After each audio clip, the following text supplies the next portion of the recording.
talking about 4, in my opinion, underrated video games that you should check out if you haven't. I've done hidden gems or underrated gems. I did a vid or 2 in the past. One of these games may have been in there, or 2. I can't remember. But that was a while back, so if you guys want to see more of me talking about games I find underrated, let me know in the comments and I can do more of these videos. Or leave a like if you want to see it as well. Sometimes I go by that. If a video gets a lot of likes, I'm like, alright, well, people might want to see another one. But anyway, I got 4 games for 4 different systems. The first one is Stuntman for the GBA. I've talked about this in the past. This is a counterpart to the PS2 one. The first one in the series, then they made the second one, Ignition, and then they never made another one, unfortunately.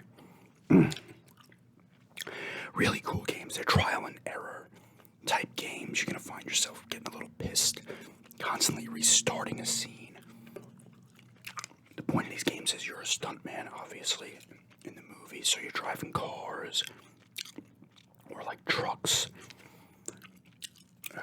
stuff like that, like motorcycles and stuff, like little scooter type things, other vehicles as well. And the director yells cut and he tells you to do things: hit the boxes, overtake a car, bump a car, cue action where you hit the action button and like explosions will happen, things will happen. Do 180s, 180 e-brake, stuff like that. Jump onto things and land in certain areas that are lit up. Hit boxes. Can't forget to hit the boxes. And action will also like shoot, like if your car has missiles, like in the James Bond spoof, stuff like that. But this is the handheld version, and I'm going to tell you, this game is really good. It looks really, really good for a GBA game. Like graphically, it looks good. It doesn't have as many scenes, I believe, as the PS2 version. It has the same movies. I'm pretty sure it has all the same movies. I think there's 5. There's the Indiana Jones one. I think that's Scarab of Lost Souls. There's Toothless and Whopping, which is like I guess like a Snatch or something, like a movie like that type ripoff. There's a Whoopin' and a Hollerin', which is like I guess a Dukes of Hazzard type thing. There's a Bond one. I think it's Live Twice for Tomorrow. I think that's in this one. That's the Bond ripoff. I'm pretty sure there's one more. A Blood Oath, I think, is in this one, which is like I'm trying to think that'd be comparison to. I don't know, really. I'm trying to think of like a movie. I think it's those 5 movies, though, or those 5 movies you play scenes through. But it works well on the GBA. It's a bite-sized version of the console version, and it works. You know, it has all the same things: hit the boxes, overtake, 180, brake, hit action button, that stuff, and it all works. The scenes are not long. You know, you can do a scene typically in under 2 minutes, maybe a little past 2, depending, and you'll find yourself restarting because you get a certain amount of little strikes. If you mess it up too much, the scene ends, and you're always trying to beat your better scores because you can beat a level or a scene with like 1 or 2 strikes, but you're not getting as high a score type thing. I think you get graded with letters, I think. But it's just really good. Like I said, it looks good and it works. It controls fairly well just using, you know, the D-pad on the GBA and the buttons. They were able to kind of work that all in. It wasn't like a massively button reliant kind of game. You weren't using every button on the PS2 controller for it. Very arcadey, like a Tony Hawk, kind of like you're doing something in Tony Hawk and you're like, I didn't do good enough, restart. You find yourself restarting a lot, but you also find yourself getting pissed a lot. Sometimes you have to go through a scene just to figure out what's going to have to come next and everything, and then you do it, and eventually you get it down, you do it well. Absolutely check it out, though, if you have a GBA. It's a fun arcade-style trial and error game. It's going to piss you off, but it's fun. It really is a really cool game, and it looks fantastic on the GBA. It really does.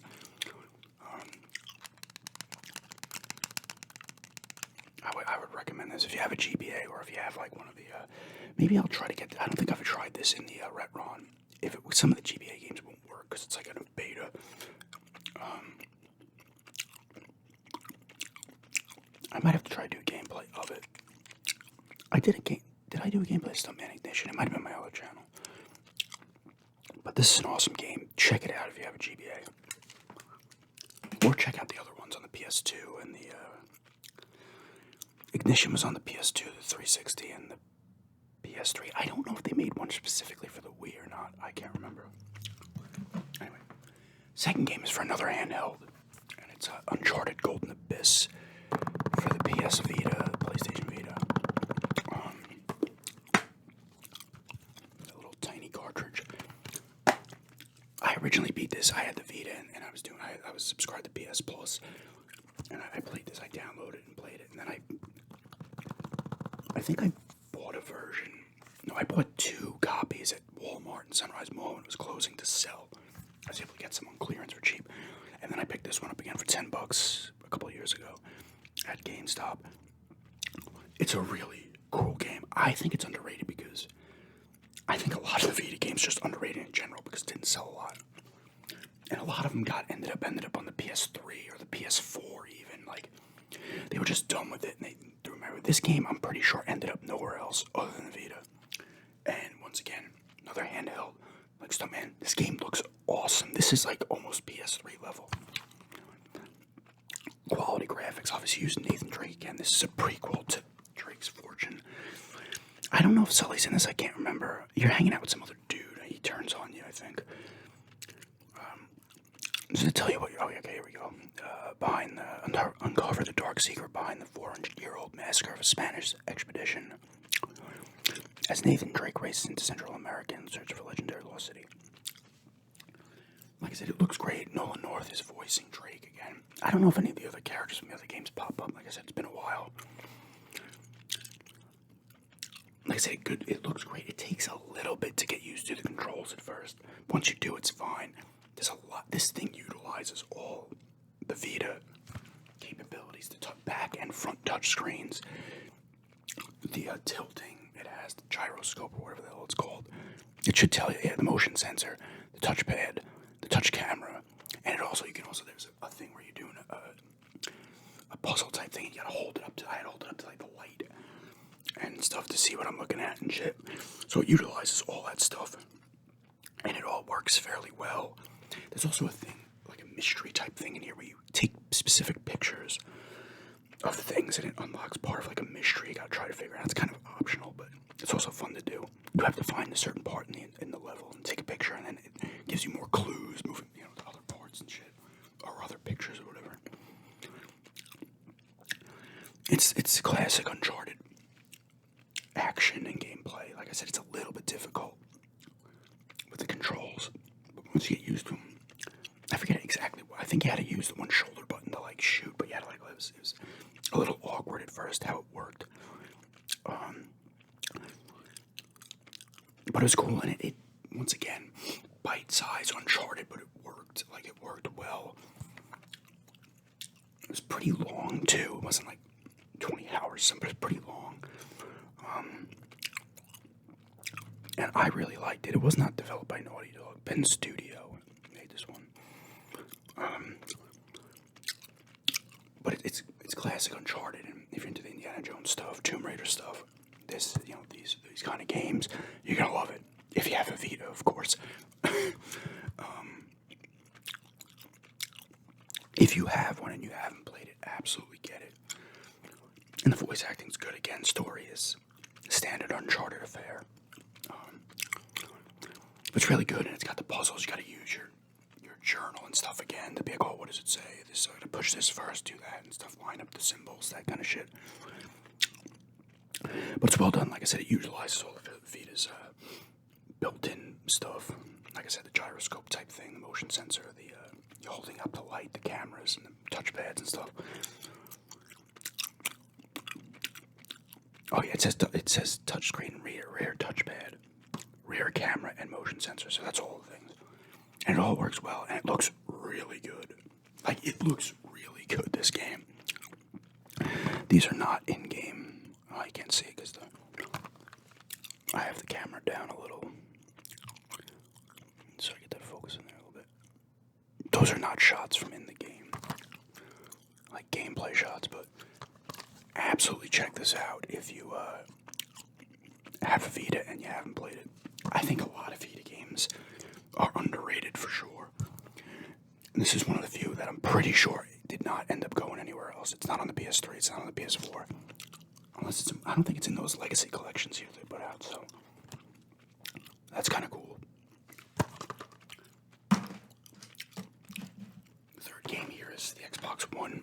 I think it's also on the 360. Maybe it is on 360 and PS3, PS4 as well. It's Resident Evil Revelations 2. This is underrated to me in the Resident Evil series of games. It's one of the side stories. It's obviously the second Revelations game. The first one, you're on the boat with Jill Valentine. You might have used Chris too, but I don't know. I can't remember. This one, you're using Claire Redfield, Moira Burton, Barry Burton's kid. You're using Barry Burton. I forget this girl's name here. You do some game missions with her and Barry.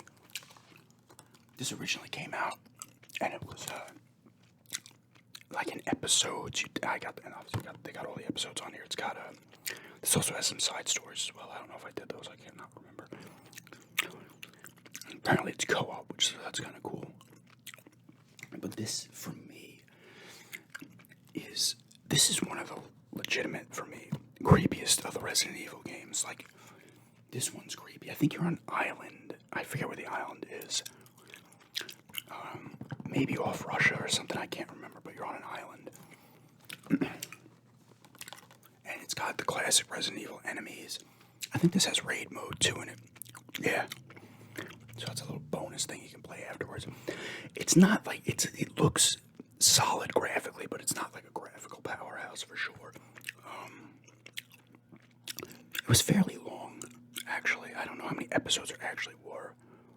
Maybe 5 or something like that. But it was really, really cool. I gotta turn that down. They got one of those leaf blowers going. Once again, I have the fear of it picking it up. It's stopped now, but check this one out. It's legitimately creepy. It's got the good side modes you can do after. Fairly long. You're doing this typical Resident Evil stuff. Pretty good story as well. And one of the characters can die, I'm pretty sure, if you do something wrong. But it's actually pretty heartfelt, too, the story between Moira and Barry Burton.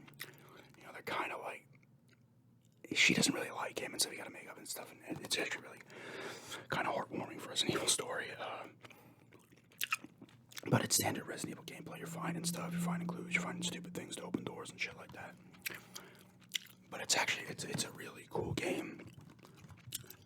I'd absolutely pick this up because it's got to be pretty cheap. If you're into the survival horror, you're actually really going to like this. If you like Resident Evil, you probably played it already. If you're looking to play all the Resident Evils, but... And like I said, this is on a few... systems, so... This should be... I think this is on the 360 and the PS3 as well. Maybe it isn't. When did this come out? Why does it not say when it came out? I don't know.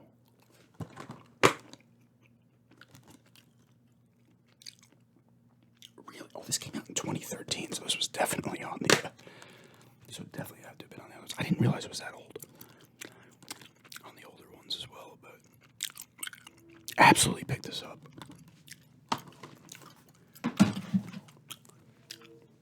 There goes the train, of course. And the last game here I've talked about, this might have been in my last underrated video as well I did. It's Condemned Criminal Origins. Unfortunately, that sticker is on the artwork. This is the Platinum Hits version. I did not like the Platinum Hits cases for the 360, but I got this not that long ago at the Game Trading Post. I did have this back in the day on the 360. PC. You can get it on Steam now too. And it is backwards compatible on the Xbox One. This was the second game or the third game I had. I think it was the third game I had for the 360. It was a launch title. This game is awesome. Okay, like if you're into survival horror type games, this game is gonna fit the bill. It has that great, like, graphically when it came out, it looked really good, and it still holds up all right. But it had that weird, like, shine on some of those earlier, especially 360, those earlier games from that era, PS3, 360. They had like a weird, like, shine. Some of them they almost looked like plasticky. The characters, very strange, but this game's creepy. What's his name? Ethan Thomas, I think. Is it? Yes, Ethan Thomas. You're an FBI agent. You're on a case. Shit starts getting weird. You have this woman's like you contact. She helps you out. She also works for the FBI. The thing that's cool about this game, it's got a great setting. There goes the horns again. It's got a great setting. Like, the levels are genuinely creepy. You'll be like looking around the corners, usually getting attacked by like kind of crazy, like, whoever. Like, they're usually, just people out on the streets and shit attacking you. And you find out in the second game why that was happening.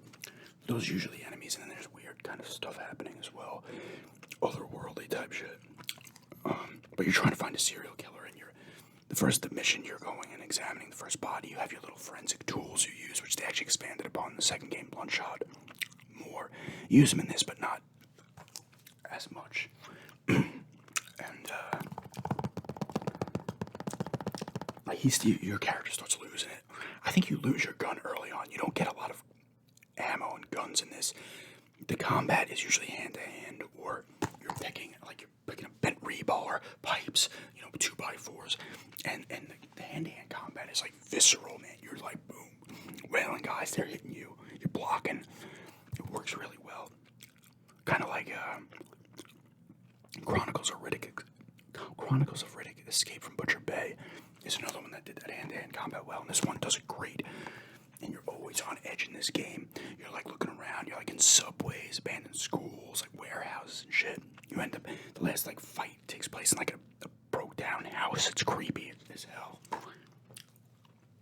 Like all the environments are extremely creepy, and you're just creeping around. There's not a crap ton of enemies in this game that are like, you're not getting like hit by swarms of them. There's a couple of oh shit moments. I remember when I was first playing it. This is not a spoiler, but I was in the subway and I'm getting towards the end, and all of a sudden I turn around, this guy like throws me down the escalator. I was like, what? It's really well done. Creepy atmosphere and like creepy sound effects and stuff like that. And the music and everything is really well done. Voice acting's pretty good. It's not like amazing, but it's solid. And you can find like the collectibles, like these dead birds throughout the levels. I'm trying to think if there's something else you did for collectibles, but I can't remember. Let's say in the book. There's my receipt for this. I paid $7.99 for it. Apparently I got sound service for the NES as well. $4. And it shows you forensic tools.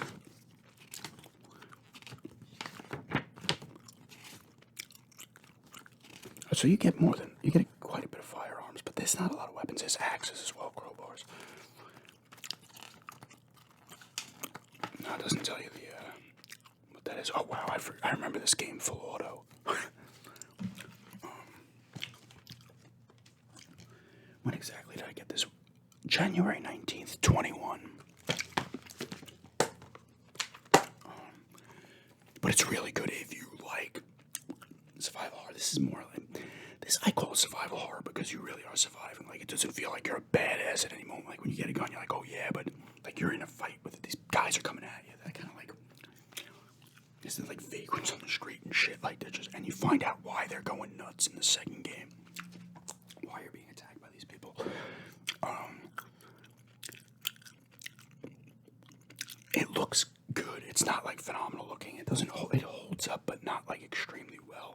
But still absolutely playable, and it still is creepy. And that's the thing. You want to be creeped out by games. If you're into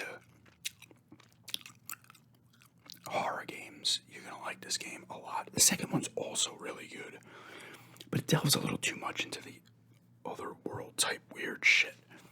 But the second one has the scene with the bear, that's really fucking good. It does expand upon the forensic stuff too, which is nice, but this one's awesome. It's a shame the second one's not backwards compatible. I don't know why it isn't. Absolutely pick it up if you have a 360, or you can download it off the Xbox One on the Xbox Store. It's cheap. And it was on PC. It was not on PS3. The second one was. That's another game I would love to have seen a third in, but it never happened. These are the people that made it's Visceral, a Monolith. They did the Fear games as well, which are also really creepy. But absolutely check this out. Condemned Criminal Origins. It's awesome. But yeah, that's 4 games that I find underrated and that you should check out. Like I said, if you guys want to see more of these videos, just let me know, and I'll probably do them anyway. And I'm gonna go on systems. I'll go by systems, like from the PS1 to. I don't really have a lot of PS1 underrated games. I haven't played a lot back then. And N64, probably the furthest I'll go back, because I have a game or two in my small N64 collection that I would put in that list. And like I said, other Xbox games or PlayStation 4, PS. I could also do games I don't own. Original Xbox, PS2, Wii, Vita again, the GBA, the Switch, stuff like that. The Wii U, that kind of shit. But anyway, yeah. Thanks for checking this out. Have a good day.